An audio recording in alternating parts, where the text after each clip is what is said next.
Hello and welcome to the Chaos Courage and Creativity Podcast. I'm Nicola Jayne-Little.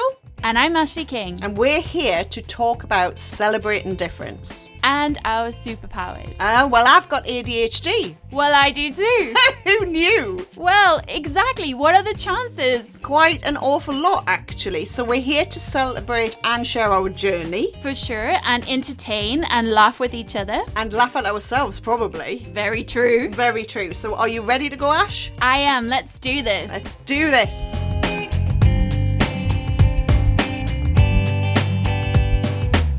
Hi. Hello, how are you? I'm well, how are you? I'm great, and I'm loving our Christmassy backgrounds, which is awesome. Indeed. Look at our Christmassiness, man. It had to be really Christmassy, didn't it? I mean, it's nearly Christmas. It had to, and I'm sorry, guys. My sound and internet quality might not be the best today. I'm in a different space to usual, so thanks for anyone watching for your patience as well. So hi everybody, obviously it's Ashleigh King and Nicola Jayne-Little here, and we are just coming at you live to carry on our conversation about, difference, about celebrating difference, about us both having ADHD and a bit of the chaos that we're both in at the moment, because we were just talking before we came live, and I think it's fair to say we're feeling a little bit chaotic, both of us, aren't we? For sure, absolutely. And just getting used to new equipment and just live and the end of the year madness and getting things ticked off and tied up and boxed for Christmas. I think that's a big pressure for lots of people this time of year, loneliness, pressure to finish stuff. There's so much going on. So we thought it might be nice to just have a laugh and have some Christmas cheer. Yes, Christmas cheer. I have a question for you. So I've been thinking about where we are now. This is the third one of these that we've done. And, what is it, about 3 months since you got your diagnosis? About 2 months since I got mine. We're never going to be precise on that because I can't really remember. How are you feeling now, Ash, after a kind of 3 months getting used? Are you used to it? Do you feel, how are you now, 3 months in? I feel great. Honestly, I wish I'd known earlier in life. I feel, when I say I wish I'd known, I don't regret not knowing until now, because I feel like the lessons I've learned have been really epic. So I'm not ungrateful for it, but I feel happier than I ever have. So it doesn't mean my life is perfect or things are better than ever or anything like that. It's more that I have tools now to help me. So I've got medication that helps. I have a pill box, medication tablet box that Nicola's always saying, have you remembered your meds? I've set reminders. I get stuff done. So I was thinking about this today because I was thinking, it's coming to the end of the year. What has been achieved? And, what's different this year to last year? And, yes, there's been COVID. There's been so many challenges. But I was thinking, just this week, I found out that I passed my MBA with a merit, which is incredible. Incredible. I did that. Well done. I was the only person in my entire year that worked the entire year. So it's a very intensive course, and I supported myself financially, as did my husband. So I just can't believe that I've graduated. I will graduate, soon, and that's done. So it's such a big relief. So I'm feeling pretty good. Some days are better than others, but meds are so helpful, and I think there's some great tools and tips I want to suggest a little bit later. But I want to know how you're feeling. So I think I'm going through a little bit of not a regretful, I don't know, is it regret? I don't know. I'm trying to still match up some of the major decisions I made, which I think I would have made differently had I known.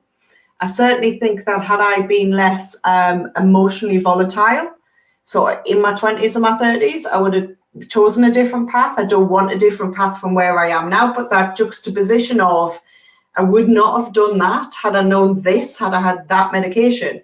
That has been quite a bit of a struggle for me, and I don't think I'm really there yet with it. Because I'm a bit behind you, so I'm I'm like working through it and trying to just really absorb the fact that there's nothing I can do anyway, right? So it's just pointless harping on about it in my head. But of course you do, because you kind of go, dear me, I wouldn't have done that. Or, oh my goodness, really? Was that thing? And hi, Ebba, hi, lovely to have you here. But it's just that knowledge that I think I probably would have made a couple of decisions differently had I known. And I don't want to change where I am like you. I am much better for knowing. I'm really grateful to have the diagnosis. So if there's anybody there who's like, well, why would you get a diagnosis when you're in your 40s? Like literally helps you understand who you are. But, you know, thank you for putting that up, because of course we're not clinical practitioners. We're just, you know, me and her, which is that way, right? So me and Ashleigh, we're not, we just know our lives. But it's been a little bit of a struggle, I have to say it, like trying to rationalize that off that. But in the main, the medication is helping me so much now. I can see it. And what's been weird is when I maybe haven't taken quite as much one day, you can feel, like I feel the difference, because I'm sort of, there was a word, I'll have to ask you about this in a minute, but everybody used to say I was right radgy. Like it's a proper northeastern term, you're a right radgy cow, you are. Meaning I was always forever like really cross all the time, cross and frustrated. And I can feel that when I haven't taken the right dose, I can feel that starting and I can hear it, but I recognize it now. So that's really weird. Good though. Do you know what I mean? So yeah, it's a funny time of year, isn't it? Because it's so pressured. Like the pressure to put the tree up early, the pressure to get everything perfect, the pressure, the boom. It's exactly all of that. Yeah. And, you know, I think what I've learned with ADHD that really shocked me is that sometimes you just don't want to do stuff. Like, I've realized now there's certain projects or things that I just don't have interest in. And unless you catch me with like the most crazy deadline, I'm just never going to be interested in it. So now I know that I only would do the stuff that I know is going to bring me joy and where I can really add value and make a difference and light people up. And it's so empowering to go, yeah, that's not for me, thanks, but no thanks, you know. So I've really cut down my list this year, I would say. You know, I've finished studying now. I don't plan to do any more. Today I left a lovely charity I've been working with since June, so that's come to an end, and it was beautiful while it lasted. But you know, now I'm kind of thinking, well, now I can actually focus on my podcasting course and my business, and there's so much opportunity. So I think, you know, what you said about being a little bit behind, I think everyone is where they need to be at the time. But one thing I know for both of us, we've both had quite a lot of traumatic circumstances in the last few weeks. So losing people, family members. And what I would say is that I think with ADHD, some days are better than others. But when you have triggers, I think it can be even harder. And so I found certainly that sometimes you need to be a little bit kinder to yourself and have a bit more self-care. Have you felt that at all? I certainly have. And just the self-care thing for me, I think, if Gavin has just said reet radgy, yes, Gavin, that'll be me all over. Thank you for joining us and listening.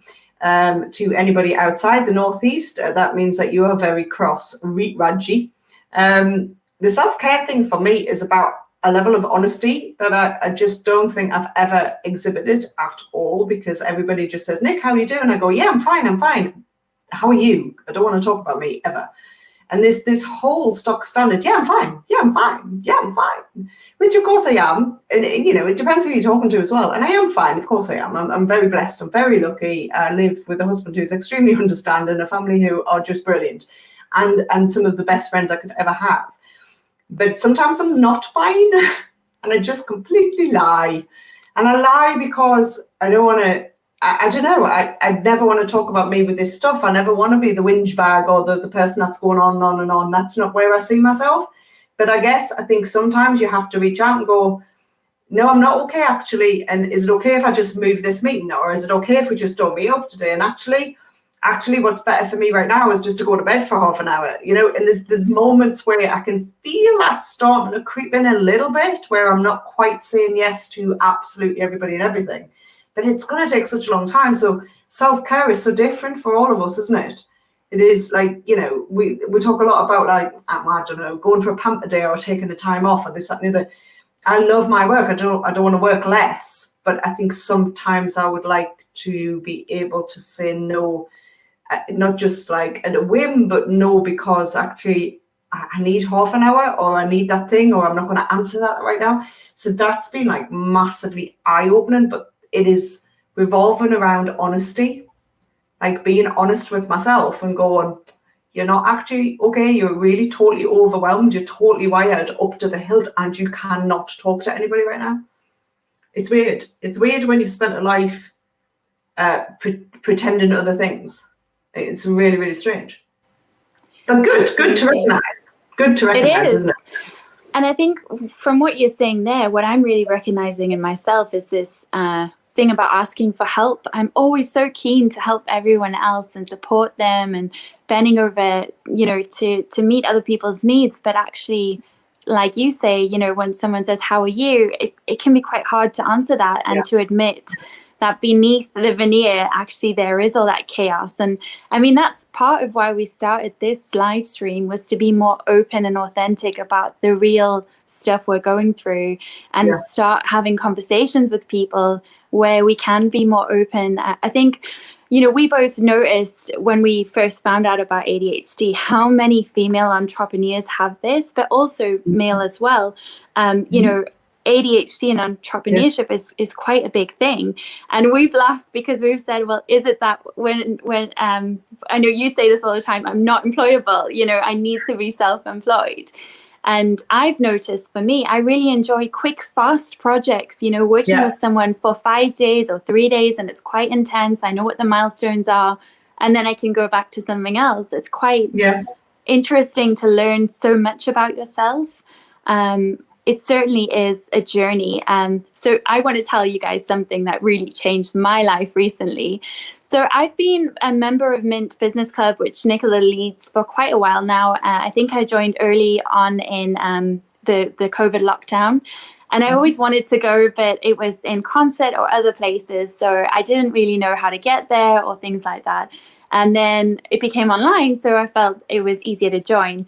But one of the things that I love the most, and that's helped me to really get laser clear on what I'm doing, is accountability. You know, going to sessions and setting intentions at the start of the week, and at the end catching up with colleagues and saying, well, here's what I did to achieve them. So for me, one of the things I'm so excited about is a couple of weeks ago I attended and I said my intention is to get on top of my passwords. And I'm not kidding, like I had scrappy bits of paper everywhere. I had notes on different machines, on phones, on like, just, you can't even believe where they were. And I didn't know how to log into Google on this account or GoDaddy or domains. It was really a mess. And it was affecting my work. You know, it was costing me time and money because I was slowing myself down all the time. Anyway, I just want to shout out to some amazing resources. So I'm so grateful for LastPass because that has changed my life. I've got it on my phone now. I've got it on my machine. And I never lose passwords anymore. You know, it's just such a simple thing. But when you struggle with some of these challenges, it's been incredible. So thank you for that, Nicola, for your intention setting and accountability, because those things have really rocked my world and helped keep me on track. Oh, I'm so pleased to hear that. It's so cool, right? I can't use LastPass because I haven't got the I just haven't got the patience to set it up. It's really bad. So, but I have my own way of doing these things as well. Isn't it funny when you just find your own way? Duenna's Women, who was that there? So thank you so much for your message, and you're very welcome. It is one of those things where you find these little wins, right? It's the little wins. So I'll tell you about my scone this afternoon. Oh my gosh, I got some news this afternoon which I can't share, but it's huge. And I get in such a tiz. My brain just like explodes. So I'm thinking, right, I've forgotten to eat again. I'll go downstairs and I'll get some food. So I get a scone and I put it in the microwave to warm up.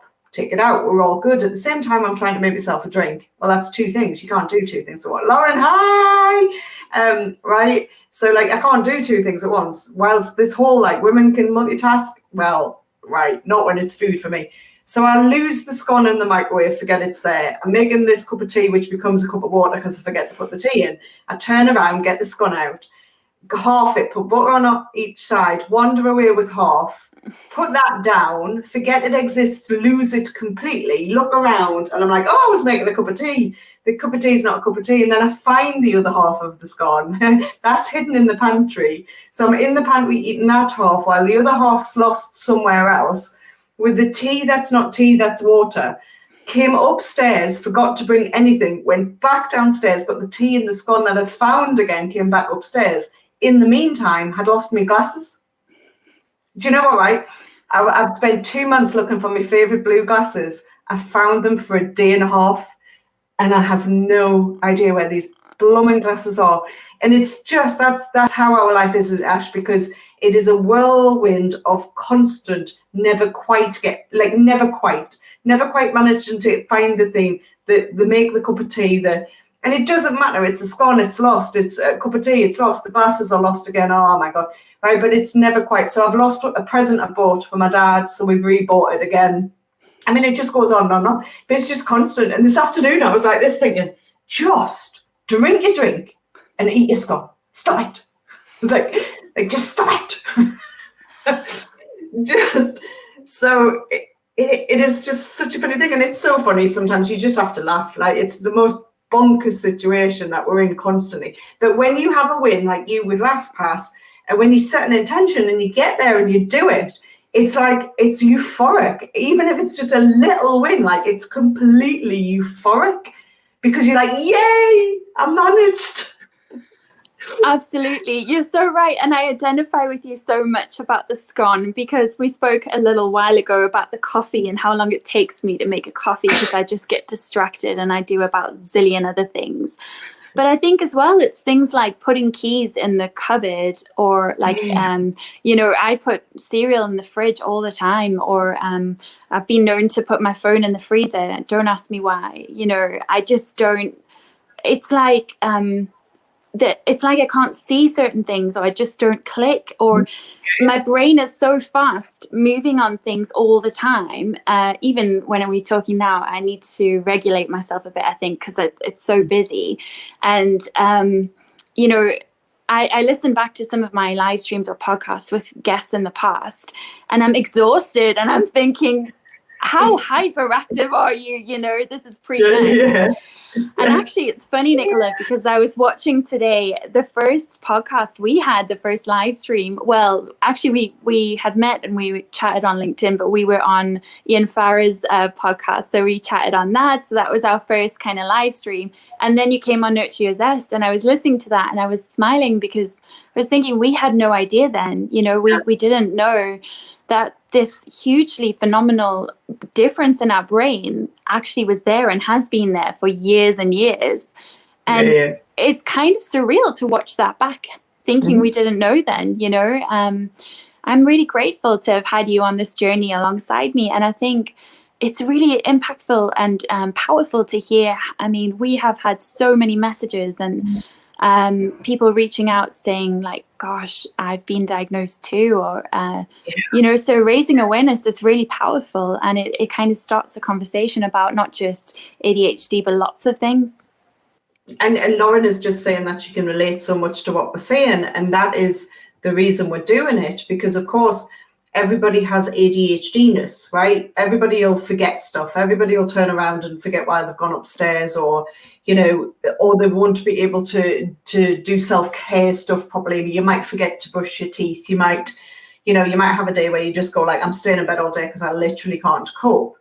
The difference with us, of course, is that it's so constant, so persistent that it actually affects your life in a really, really negative way, and making very bad choices and making so many mistakes that, our life changing debt, all of the kind of stuff. We want to be really positive tonight, so not going into it.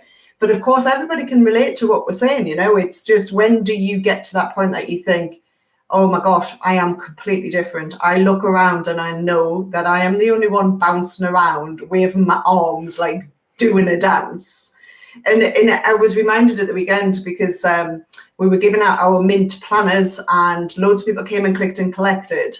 And it was the most awesome, honestly, it was the most awesome 4 hours. So I was there super early because I get too excited and I don't want to be late. And I had loads, I wanted to talk to everybody all day. It was just so overwhelming and it was lush and we're in, oh my gosh, and it was like this. And at 5 o'clock at night, I'm sitting shaking like violently. I shake really violently when I'm coming down. And I had a water bottle, I had 3 blankets on. I'm shaking so much, I had to go in the shower. And like the adrenaline is just, I can't describe it. I mean, it has to come out. So it literally shakes out. So it's such a funny physical reaction to such a positive circumstance. But of course, on Sunday and Monday, I was absolutely shattered. I couldn't move, couldn't think straight.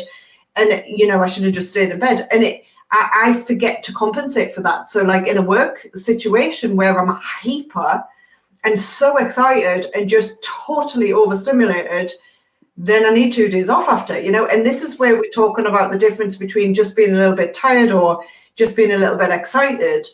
Like, it is just extraordinary, the difference. And Ebba is just saying, do you think some people might confuse depression with ADHD? Well, what we'll say is, Ebba, that all of the reading I have done is that, yes, there are often circumstances where the two are confused. However, we are not medical practitioners at all. I want to put that out there. But I've read and read and read continuously since I got my diagnosis and before. And it is quite often confused, apparently, given all of the research. That is what I've read, So, because so many of the traits of all the things, the neurodiverse stuff, they're all laying on top of each other and crashing in with each other, and some is here and some is that, and you can be this and that. And lots of things are comorbid where, lots of people with ADHD might be autistic or vice versa. And then you've got the dyslexia and dyspraxia and you've got all the other things in there. And a lot of those things go together. But I think for us, Ash, it's this idea that we're going to keep talking about it, because if there is a moment in your life where you realize how negatively affected you are, you just cannot function, you aren't doing well, your job is impacted, your life is impacted, your finances are impacted, your self-management, your frustration, and you just can't function. I think that is that point at which you kind of go, I better just get some help here. I better just seek who can I talk to, So we have a few colleagues, do we not, who have reached out to both of us, and it's in double figures now. And it's a responsibility, people coming to us and saying, do you think, Nick or Ashleigh, what did you do? And we will always answer honestly. I mean, but it's a bit of a responsibility too, don't you think?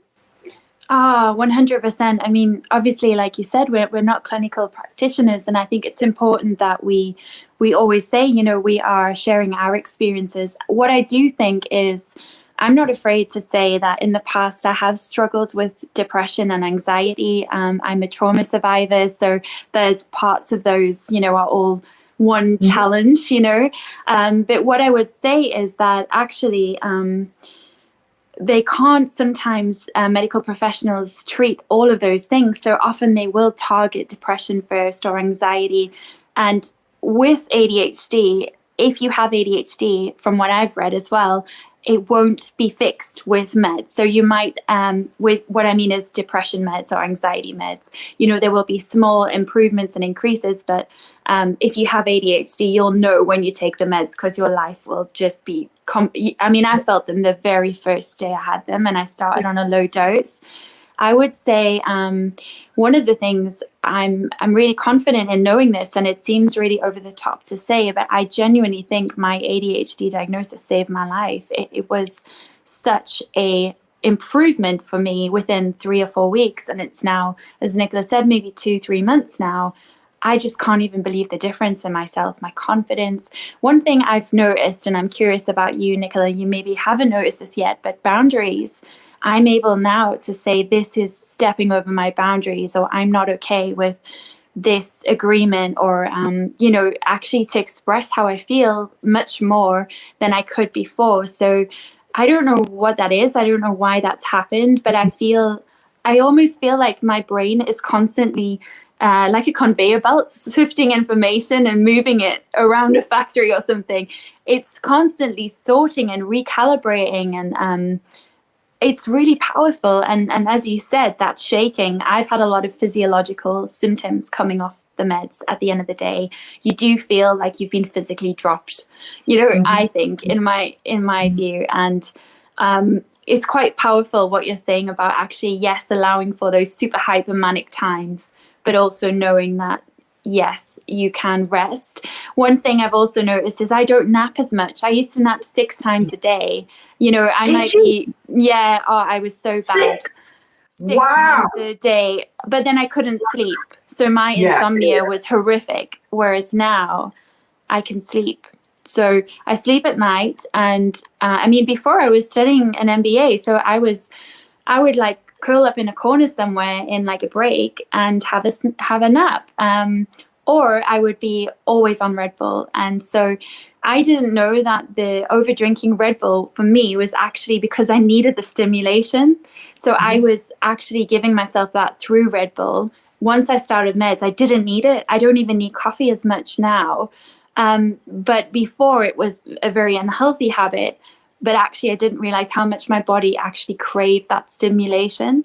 So it's been really powerful to learn about some of our bad habits. We were talking about research. There's a lot of research around diabetes, actually, and poor choices and impulsivity with food, and then the ADHD thing, because our bodies are conditioned to crave carbs and chocolate, glucose.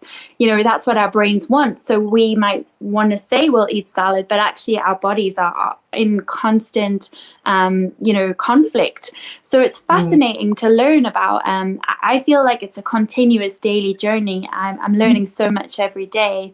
And I know that we've had Clare watching before, who will come on the show at some point, but who's 5 years into her ADHD journey. And she said, you know, she's still learning things. So it's amazing what we're learning, but how much we'll learn going forward as well.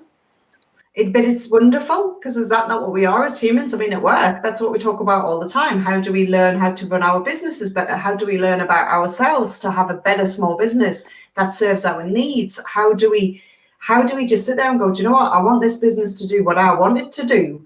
And if we can't do that, it's really troublesome, isn't it? You know, but for me, I've never really quite understood what I wanted ever, because as I'm flitting about on 70,000 things all at once. But actually the very core of who I am hasn't changed, and the very core values don't change. It's just, how do you deliver all of the stuff when you've got all of these ideas? And the idea about boundaries, no, I haven't got there yet. I think the only time I've actually exhibited any boundaries is when me and you were exchanging emails the other day. It's probably the first time. And I actually said to my husband, me and Ashleigh were talking, and we were talking about this, that, and the other, and I just can't right now. And we had this great email, and he says, "My goodness, the meds are working." And I was like, "What?" And he says, "Well, you've just slowed something down. It's the first time ever." So that is you and me, and how honest we are with each other is like literally probably the first time I've ever said no to something. Not no forever, but no to the speed at which me and you were like off on a rocket, weren't we? We're going to do this, we're doing that. It was like, oh my gosh, right? We would have another business launch by Christmas. It's the first time I have ever put a boundary in place, because I was just like, no, because you'll do it wrong. If you rush too quickly, you'll do it wrong again. But other than that, absolutely not. I have a huge journey to go on to learn boundaries, proper boundaries, where I consider myself as much as, and or at least a little bit as much as everybody else, and that will be interesting and probably quite painful, but you know, bring it on, because we've got to get better at stuff, right? Whether it's work, whether it's your small business, whether it's you, whether it's your relationship, it's this idea that we continuously learn and continuously can do something and give back and be better.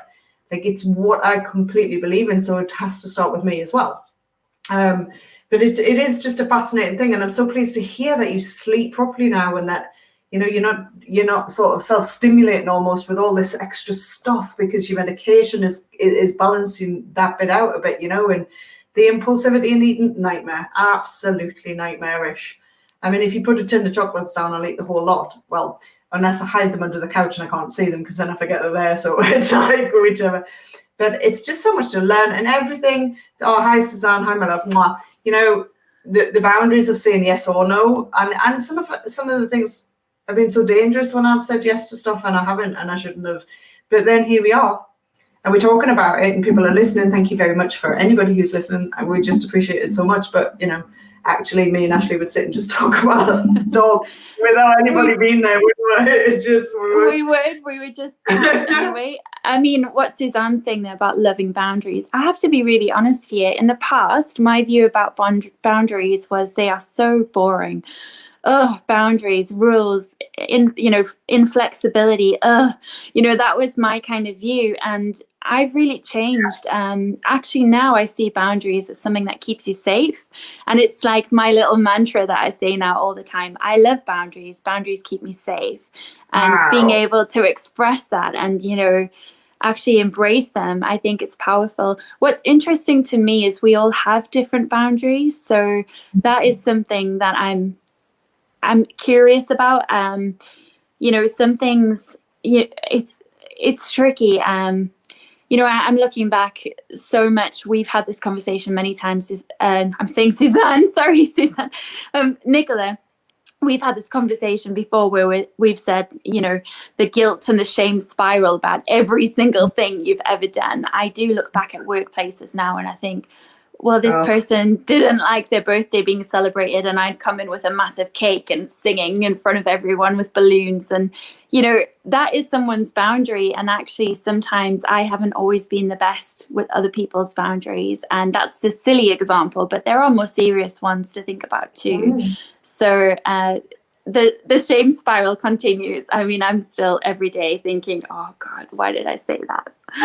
Do you think, because someone said this to me a couple of days ago, do you think that's just about us, right? So we live and breathe 20 years ago, 30 years ago, because you're in this shame spiral and you can't forgive yourself for almost overstepping continuously, right?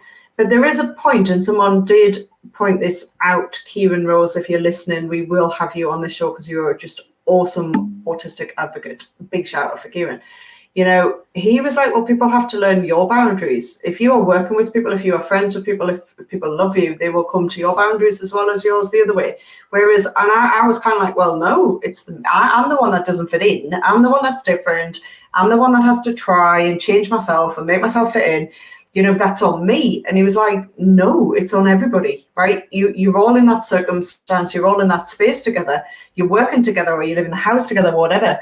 It has to be everybody learns each other's boundaries. Everybody gives and takes. Everybody comes to you as much as you're trying with them. And I was like, that blew me away after 3 decades at work thinking, I don't fit in. I have to change myself. It is me that is wrong here. It is me that's the common denominator.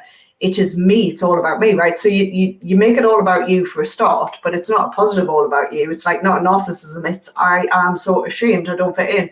And you can, like, for me, I could always get away with it for like 6 months, 12 months, maybe even 18 months. But then it's like, nah, right? It's gone after that. And there was somebody telling me that actually people needed to know me. People needed to kind of like me and come and understand about me more, which I guess, like, because I didn't understand me, how's anybody else going to? But it was just a revelation. A real revelation that these boundaries that I have also or don't have, that we need to all respect each other. And that actually, it's not just on us. It wasn't just on us. I mean, you weren't being unkind because you went in with balloons and cakes when you didn't really realize that person didn't. To me, you're just being as kind as anything. What a lovely thing to do. And yet we blame ourselves for every mortal thing, that even the titchy things that go wrong, it's our fault.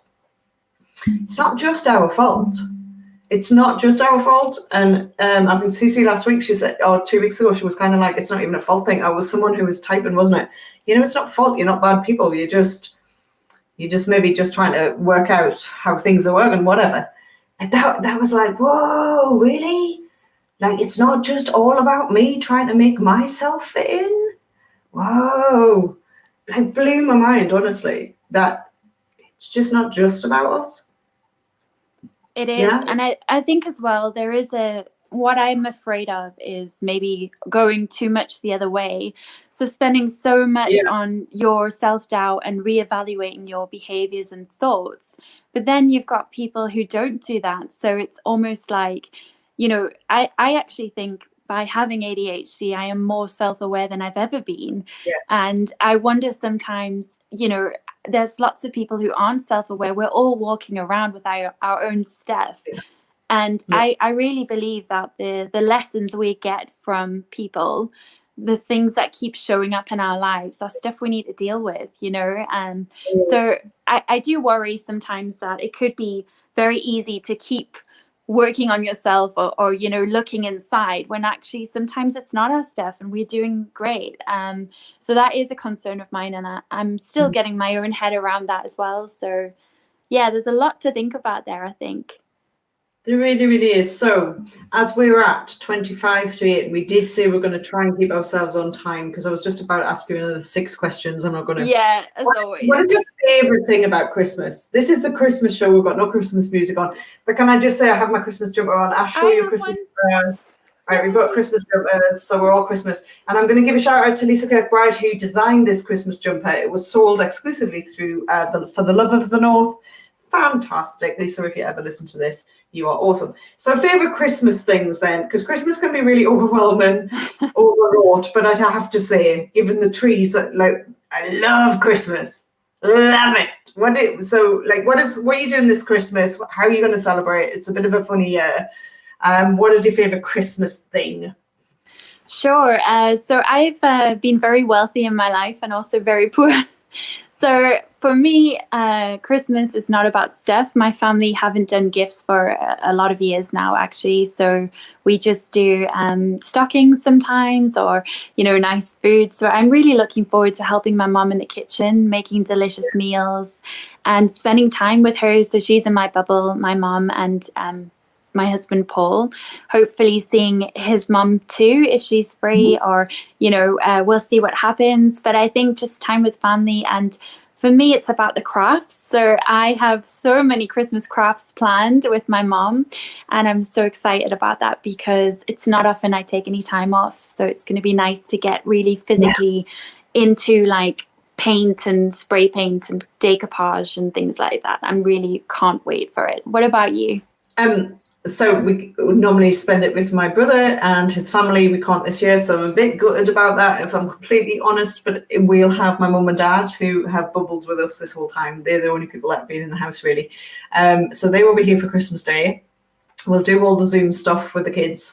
And that will be fine. And I've got all my fingers crossed that we can see Mike's mum, because she's been in a home since June, and we think she can come out for a day. So, like, honestly, if all things, you know, if it means I can see my mother-in-law, right, for the first time since June, everything will be okay. I would give up just about everything else to be able to do that, because I miss her terribly, and it's been such a terrible, terrible year. But to even have half an hour with her would just be lush.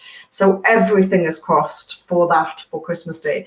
But I have to say, I get really scared about buying presents, because I always think I'm going to buy the wrong stuff. So that present buying for me really, really chooses, and I didn't quite realise, but now I do.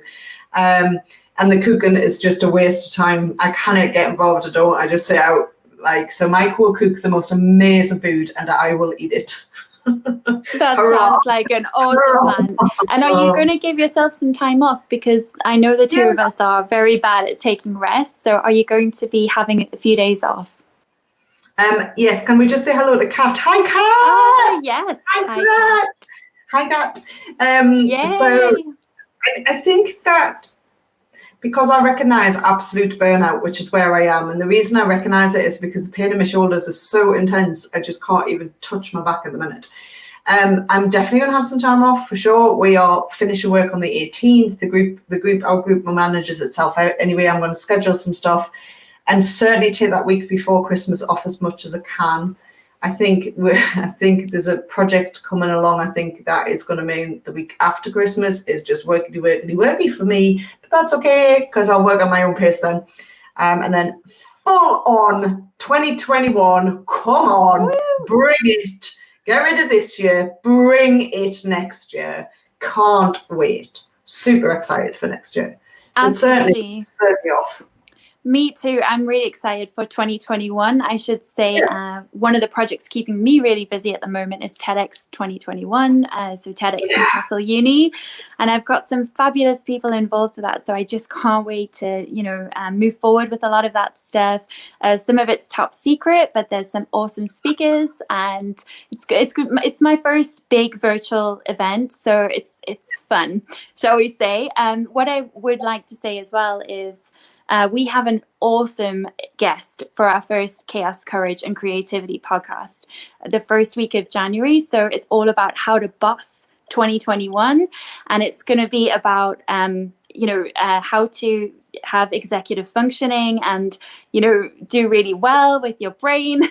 I'm not explaining that well because I'm tired. But I mean, how to really get yourself in a state of flow and be productive. And for people with ADHD or any neurodiversity, executive functioning can be quite challenging. So I'm really excited about that one. I guess it's 2021 looks epic, and I'm so glad being a Minty that I get to see what's coming with Mint Business Club. It looks amazing. It is going to be pretty mint. It's going to be epic next year. I think, as we said on training today, the fact that we're here, the fact that we're in December, we all managed to get here without all the trials and tribulations. We have had them all, but you know what, we're here and we can start next year and look at all the inspirational oldies that have been having the first vaccinations today. I mean, it is just incredible. They are absolute inspiration for me, and we will start turning that corner now, and gosh, what a party we're going to have. It's going to be so exciting next year. And it has been really tough. It's been such a tough year, and in the middle of it, mate, we both got a diagnosis which for me was totally and utterly out of the blue. I would never, without reading someone else's post, I would never ever in my life, as a Senko in school who worked with kids with ADHD, autism and everything else under the sun, never in my days would have said that I would have got that diagnosis a couple of months ago. So you know what? If there's anybody else listening who just feels a little bit like, there's something going on here, then I would encourage anybody to search out people to talk to read stuff, to go off and to full on explore what you're thinking about, because it is like you keep saying, it's changing our life. It is really changing our days, how we are, who we are, how we manage, how we perceive the world. And you're never too old for that, to have that knowledge, in my opinion. And the sooner we get it, the sooner we can just kind of start knowing who we are. So yes, it's been a year. Right, and I'm so pleased you put the sponsors up. Thank you to everybody that's helped Ash and I do this, between the photos and the recordings and all the clever stuff that Ashleigh has totally organised at speed. Nothing to do with me. It's awesome. We've got some really epic photos to come, and I can't wait to share them. We've got some little animations. I'm not going to share too much, but it's going to be great. I can't wait to show you what we're doing in the new year, and it's just so nice to have someone to play podcast with or play live stream with, because normally it's just me. So I'm so glad that you joined me on that journey, and it's really fun, to be doing it with someone I care about. So thank you so much, Nick. I do think it's probably time for us to end, because these chats are great, but they are draining. Hey, it's like you put yourself out there and go, here I am, take me as I am, and it's scary. So for those who have listened and interacted, thank you so much for just showing up and listening. So we need to trick ourselves and say we're going to stay online for 15 minutes and then it'll be half an hour. Right, we need to work out some tricking ourselves with our time management, which is poor. I always use a kitchen timer. Ian Farrow did send me one. It's been amazing to help with productivity. Okay. Have a lovely Christmas, everyone. Yeah.